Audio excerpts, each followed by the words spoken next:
You can't just drink water. Back that way. Oh, okay. Can you go grab I was gonna say back over. Recording in progress. Okay, I'm going to call the meeting to order. It's Tuesday, December 10th, 2024 at 6 o'clock p.m. And may you join me in the flag salute, please? I pledge allegiance to the flag of the United States of America and to the republic for which it stands, one nation, under God, indivisible, liberty and justice for all. That was beautiful. Okay, roll call. Commissioner Burke? Commissioner Doris? Here. Commissioner Nichols? Here. Vice Chair Kine? Present. Chair Halley? Here.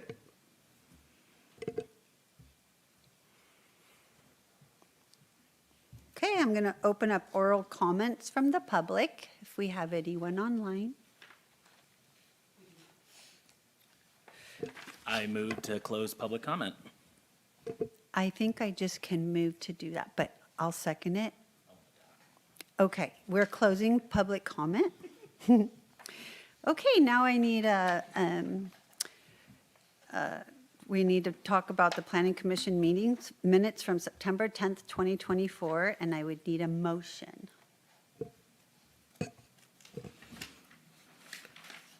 I make a motion to approve the minutes of September 10th, 2024. Second. Third. Voice vote? Those in favor? Aye. Aye. Those opposed? Okay. Be sure to make a note that we move the minutes to the 24th. I mean, I know they can be done later, but we really need that one. It was a very important meeting. All right, so our business tonight is a public hearing to consider adopting Resolution P-2024-3119, recommending that the City Council adopt an ordinance to amend Fortuna Municipal Code Title 17 zoning regulations regarding single-room occupancy facilities and find the amendments to be exempt from SEQA.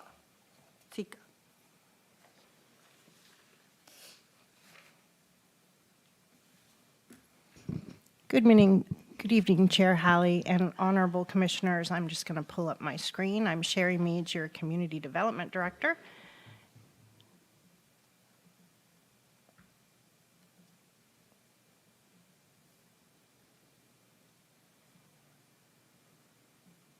Are you guys seeing the presentation?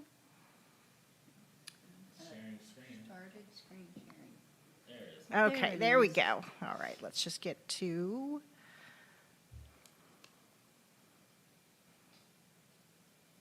presentation mode. My computer is super slow, and I apologize for that. Here we go. All right. So tonight we are here. There are two ordinances tonight that are both similar in nature in a sense that they are to implement the city's housing element. First one we're going to talk about is a new chapter in the code for single-room occupancy facilities, and I'll just jump right in. So, as mentioned, the subject is for you guys to consider whether to recommend approval to the City Council to amend the Fortuna Municipal Code to add the section about single-room occupancy facilities, and then amend other sections of the code where they will be allowed, whether conditionally or permitted by right.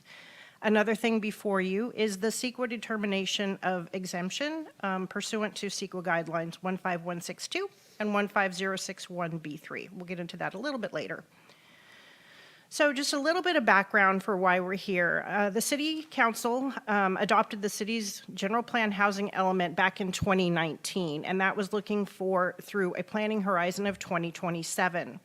And the housing element is a required element of the general plan by the state of California Housing and Community Development. It actually has to be certified by them to be considered in effect. And part of what the housing element does is it looks at what housing the city has and how to increase housing to provide housing for all. So one of the housing elements is program H15, and this was one highlighted in a recent conversation with HCD that they wanted to see us go ahead and do some implementation on. So I've developed a ordinance that supports the development of housing for extremely low-income households by amending the zoning ordinance to allow for single-room occupancies, often called SROs, and in compliance with state law. So the Fortuna Municipal Code, Section 1707-200, outlines what needs to happen before the general plan or the zoning ordinance can be amended. So your role tonight is to hold a public hearing, consider any public comment there may be, the staff report, the proposed ordinance, the CEQA determination, and determine whether you feel comfortable making a recommendation that City Council takes the next step of adopting an ordinance to the zoning amendments. So a little definition, single-room occupancy facility, in case you're not familiar with it, it's a very small multifamily residential building. It has to have at least 2 single-room occupancy units, a common gathering and open space, laundry facilities, potentially management office, or potentially based on the size, live on-site manager, and other ancillary features necessary to maintain the SRO facility. So if the SRO dwelling units, which I will define in the next slide, do not have full eating and bathroom facilities, the facility itself has to provide those in more of a shared function. And it's usually based on a number per floor or per units.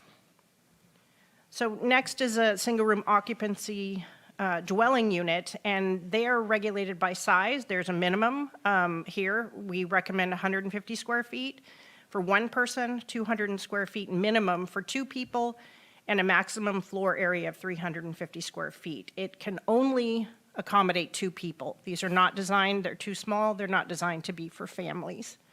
And as you can see, there's other restrictions or guidelines that create a functional single-room occupancy dwelling unit. So in determining where SRO should be allowed, the state requires that you allow them anywhere that residential uses are allowed under the same type of restriction, meaning that if multifamily is allowed by right, SROs have to be allowed by right. If a multifamily unit requires a conditional use permit, then we can require that an SRO facility requires a conditional use permit. All SROs are going to be required to comply with the medium density residential density, open space, and setback requirements. So where they would be principally permitted is the multifamily residential zoning district, neighborhood commercial zoning district, retail commercial zoning district, and anywhere homeless shelters are allowed. Where they would be allowed with an approved use permit is the commercial thoroughfare zoning district, light industrial, heavy industrial, and again, wherever homeless shelters are allowed, that would require a conditional use permit. And again, as I mentioned, all of the SRO facilities, wherever they are located, are subject to the multifamily density, open space, and setback requirements. So the ordinance lays out height requirements, the management plan, when bathroom facilities are required, on-site management, parking, and common area. I didn't list every single one because they are in your packet, as well as the Exhibit A, which provides the text that would be included with the zoning amendment. So for dwelling units, there are additional requirements, again, based on that 2-person occupancy limit, the size, tenancy. In other words, somebody can't have an SRO dwelling unit when they also have a unit somewhere else. They're not using it for a vacation or, hey, I want 2 places to live, and so this looks like a good place. This needs to be where they live. Requirements around the fact that they have to comply with building code and other municipal code. They have to be accessible when required. They need a closet, and all of that, again, is detailed in your ordinance attached to the Exhibit A attached to your ordinance. So as I mentioned, the SRO ordinance is exempt from further evaluation with CEQA because all of the housing element programs were already analyzed in the general plan EIR, and there are no substantial changes or new information that would merit subsequent analysis of the amendments. And then if, for for some reason, the amendments were considered a separate project, they would be exempt under Section 15061B3, which exempts projects which can be seen that there would be no potential that the activity would have a significant effect on the environment. The amendment aligns with our general plan, housing element policies, programs, and state regulations. So both ordinances, I'll say the same thing each time. The annual budget has paid for me to write this ordinance, and then we have a legal assistant budget where this was sent out to the on-call attorney for him to review and make sure I didn't make any mistakes, and that's covered. Although it would be nice if HCD provided funding for these unfunded mandates, that's not in the books. So the recommended commission action would be to adopt Resolution P 2024-3119, recommending that the City Council adopt amendments to Fortuna Municipal Code, Title 17, zoning regulations regarding single-room occupancy facilities and finding the amendments to be exempt from additional California Environmental Quality Act review under CEQA guidelines sections 15162 and 15061B3. Next steps are City Council introduction and first reading on December 16th. City Council adoption, second reading and adoption will be the first meeting in January 2025. Once the amendments are adopted, staff will file a notice of exemption as required by CEQA, and then the ordinance would become effective 30 days after adoption. And with that, I'm here to answer any questions you may have. Well, thank you for the presentation. That was interesting. Do you have any questions? I wanted to ask, it sounds like there's two separate possibilities. You had mentioned there was one where it could be single room with communal space, say on a floor or something like that, and then the other one will be single occupancy dwelling. Is there any middle ground that someone could try to find where it'd be like single occupancy dwelling, where the communal space would say be someone's residence and like they rent out their approved shed, basically, something like that that meets the square footage, has a closet, but maybe doesn't have a restroom and cooking space, but has everything else, power and heating and things like that. So single-room occupancy units are not allowed standalone. We're allowing single-room facilities, so there have to be at least 2 of them. That's what I wanted to ask. And they have to meet building code standards, and it's not likely a shed would. That's all I need to know. Yes. I have a question. I know. Yes, ma'am. Everybody just hold still for a minute. Why are they in the, see, I've never done this before. You're good. Why are they included in industrial zones, where the only residents that I could see in the industrial zone ones were for like watchmen and guards and stuff, not people who just lived there?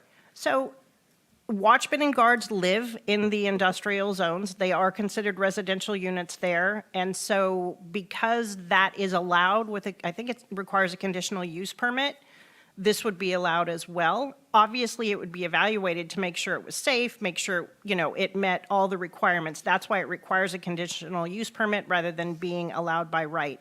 If it wasn't appropriate, it wouldn't be approved. It just seems like they're employed and they're just doing their job being there, rather than, just people moving into an industrial zoning place. Seems kind of. Yeah, so caretaker unit actually means they live on site. Yeah, no, I get it. Yeah. And For a reason. And these are hopefully, passed through as people get On their feet. better opportunities, but, yeah. Okay, that was my question. Any other questions or comments, concerns? I got a question about the density. You said they count towards like you allow so many dwelling units per acre, so each one of those rooms would count as a dwelling unit? Is that- It's the same thing as the multifamily. It's the same density as that, yes. Okay. All right. In the packet, it talked about essentially that we run the risk of being out of compliance with the state if we don't do this, and that we potentially would not qualify for grant funding. Is that correct? Could you expand just a little bit on that? Yeah, so as I mentioned, housing elements have to be certified by the state, and the state requires you to implement them to remain in certified status. The city has already been involved in litigation in 2018 for not having a certified housing element to the tune of $53,000. And HCD is fully staffed right now, and they are very heavy on enforcement. They reached out to us about what housing element implementation has occurred, and we're working through what they want us to prioritize. So we do, I mean, this is state mandated. So we have to do it. Essentially, yes. Okay, any other questions? And do I read the motion or just ask for a motion? Do I read it again? You're going to ask for a motion in a second, and when you receive the second, I'll read the ordinance by title. Oh, I thought we did, oh. Not for public comment, not. We don't need public comment. Yeah, we do. Right now. You'll open it and then close it. Sorry. She's busy. She want to say something? Oh, no, I'm kidding. Okay. I don't have any participants via Zoom right now. So I'll open public comment and I'll close public comment. Okay, do I have a motion? I'll move to adopt Resolution P 2024-3119. I'll second. Resolution P 2024-3119, a resolution of the Planning Commission of the City of Fortuna recommending City Council adopt an ordinance to amend Fortuna Municipal Code Title 17 zoning regulations regarding single-room occupancy facilities and make findings and determinations that the amendments are exempt from additional California Environmental Quality Act review under CEQA guidelines section 15162 and 15061B3. Commissioner Burke? Yes. Commissioner Doris? Yes. Commissioner Nichols? Yes. Vice Chair Kine? Yes. Chair Halley? Yes. Okay, very good. So our next item on the agenda is a public hearing to consider adopting a resolution P-2024-3120, recommending that the city council adopt an ordinance to amend Fortuna Municipal Code Title 17 zoning regulations to add Chapter 1710 reasonable accommodations policy and procedures and find the amendments to be exempt from secret. Okay, so good evening again, Chair Halley and honorable commissioners. I'm still Sherry Meads, your Community Development Director. I'm going to pull up my next presentation, which is going to look very similar to what we just looked at. And again, it is the same situation where we are, it's the right thing to do anyways. I mean, I was actually rather surprised when I got here. Hold on, it's not going into presentation mode. There we go. That we didn't already have a request for reasonable accommodations policy. So as mentioned, that's what we're looking at with this item. So I'm just going to dive in. Again, this is to amend the zoning code to add a chapter, to add a reasonable accommodations policy and procedure, and to determine the amendments to be exempt from further California Environmental Quality Act review through recommending council adoption. Again, this is all based on the housing element that was adopted back in 2019. The housing element fulfills state of California requirements to provide housing for all with no impediments for people that are disabled under the acts, which are defined in the ordinance. So this particular presentation implements Housing Element Program H18, which was listed in the housing element to develop and formalize a general process for reasonable accommodations. Again, your role tonight is to consider staff report presentation, any public comment, the amendments, and then provide a written recommendation through a resolution recommending council adoption of the amendments and making a finding of CEQA exemption. So the purpose and intent of this new chapter is to provide a procedure for persons with disabilities to request a reasonable accommodation from Fortuna's zoning laws or rules, policies, practices, and procedures to ensure equal access to housing pursuant to California's Fair Housing Act and Fair Employment and Housing Act. So that's what combined, those two acts are called the acts, and they provide definitions for a person with a disability and regulations that jurisdictions have to follow. And that's what we're looking at tonight. So as you can see here, a person with a disability is any person who has a physical or mental impairment that limits one or more major life activities, anyone who is regarded as having an impairment, or anyone who has a record of such impairment. Federal and as local fair housing laws do not protect an individual's current unlawful use of substances or other drugs unless that individual has a separate disability aside from that. So a request for reasonable accommodation, as I mentioned, would be, for example, if somebody's child had severe anxiety and so therefore they wanted to build a taller fence so that the child would feel more safe in their backyard, the city would evaluate that and determine that it was necessary for that child to enjoy a legal dwelling unit or the ancillary features of a dwelling unit.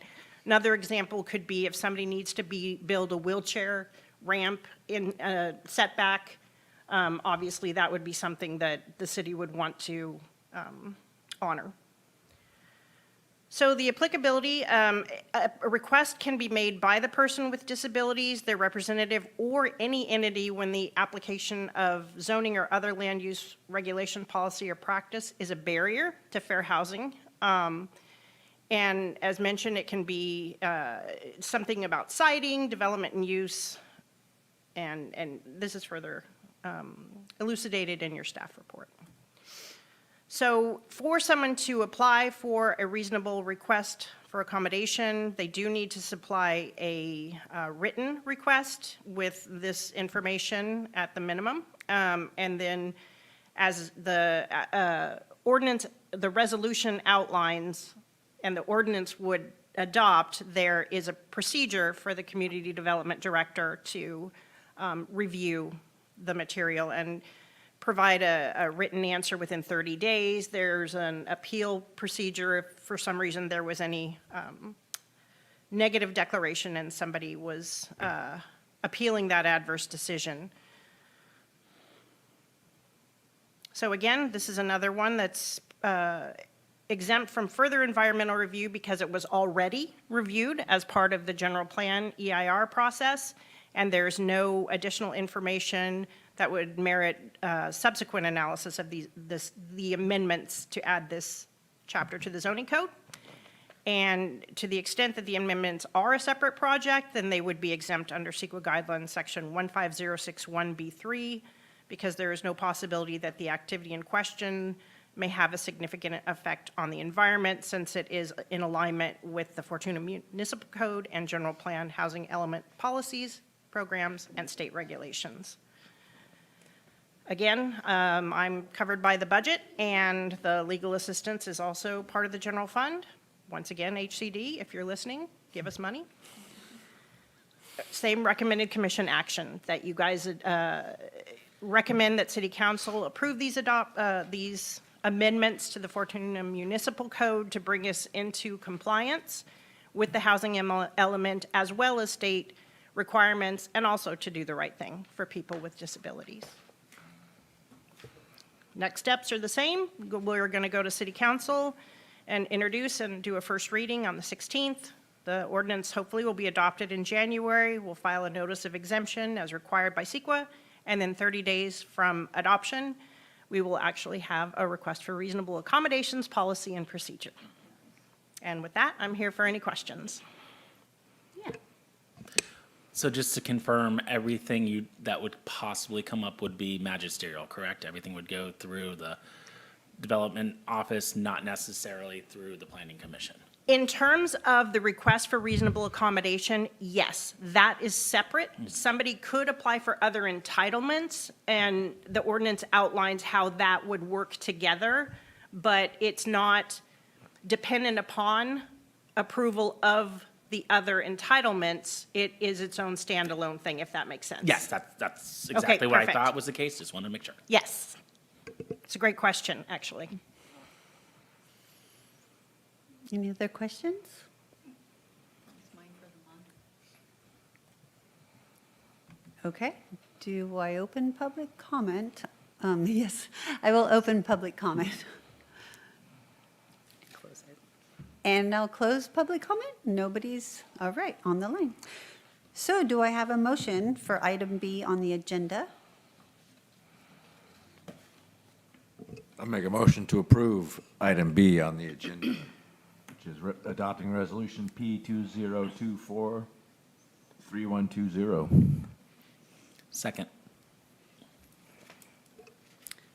Resolution P 2024-3120, a resolution of the Planning Commission of the City of Fortuna recommending City Council amend Fortuna Municipal Code Title 17 zoning regulations to add Chapter 17.10 reasonable accommodations policies and procedures, and find the amendment to be exempt from additional California Environmental Quality Act review under CEQA Guidelines Section 15162 and 15061B3. Commissioner Burke?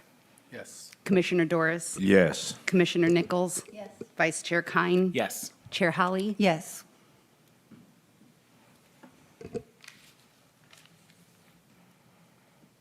Okay. Well, I think our next item on the agenda is Planning Commission staff communication. Do we have any? I'm just happy to be here with you guys. Thank It's been you. a while. Thank you very much. So hopefully we'll be having some other items coming to you very soon. And thank you for your patience as we are a little slower than usual with the staffing challenges we're facing right now. No, and thank you very much. Yes, and a big shout out and thanks to Sienna for chairing this meeting. Thank you, yes, Sienna, thank you. And Sherry, you're awesome. We're a pretty good And team. I'm thinking of Katie, wherever she is. So do I have a motion to adjourn? So moved. Oh, are we done? Okay. Second. All in favor? Aye. Aye. Yay.